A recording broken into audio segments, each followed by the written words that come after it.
د غزنی ولایت بالاحصار. دا تاریخي بالاحصار چې قدامت شاوخوا 2000 کلونو ته رسیږي د غزنی ښار ته نږدې په شمالي څنډه کې د یوې لوړې غونډۍ پر سر ان د اسلام تر راتګ وړاندې د طاهریانو او صفریانو په دوره کې جوړ شوی دی.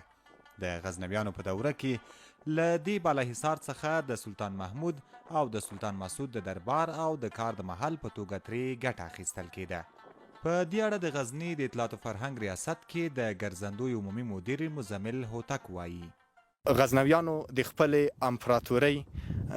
نظامی مرکز د غزنی بالاحصار ټاکلی و چې په خپل همدلته نظامی قرارګاوي، نظامی ډیپوګان او نظامی ځایونه وو. د غزنویانو د دورې نه را په دې خوا باندې بیا هم د سلطان محمود غزنوي د پاچاهانو هم نظامی ځایونه همدلته وو، همدلته قرارګاوي او نظامی مرکز د غزنی بالاحصار وو. په تیرو وختونو کې د هیواد په هر ولایت کې داسې تاریخي ځایونو ته کومه خاصه پاملرنه نه ده شوې، بلکې د جګړو پر مهال لا ویجاړ شوي دي. د غزني د بالاحصار په اړه هم ویل کیږي چې په تیرو 20 کلونو کې له دې ځایه یوازې د سنګر په توګه کار اخیستل شوی دی. بدبختانه په تیرو 20 کلونو کې د غزنی له بالاحصار څخه یوازې د نظامی مرکز او سنگر په توګه استفاده کېدله. دلته یوازې یوه قرارګاه وه چې دوی له همدغه ځای څخه د غزني ځینې لرې ولسوالۍ او ځینې نږدې سیمې تعقیبولې او له دغو ځایو څخه به یې انداختونه کول چې په خپله دغه د غزني ځینې د بالاحصار ځینې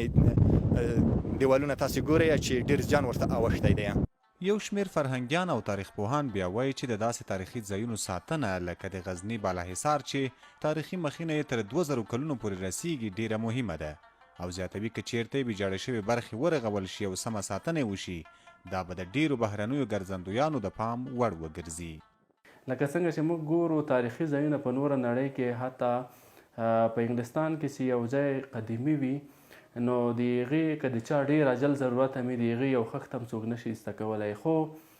زموږ ستاسو په مملکت کې داسې قدیمي ځایونه چې هغه هر یو یوه حماسه لري، یوه قصه لري، یو غټ بیان لري، خو هغې ته توجه نه ده شوې او نه کېږي. هیله ده چې له دې بعد دغه ځایونو ته توجه وشي که چېرته دا په هغه شکل چې دی پاتې شي او هغه له منځه تللي ځایونه یې ترمیم شي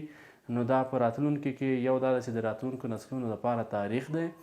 او بل دا ده چې د مملکت لپاره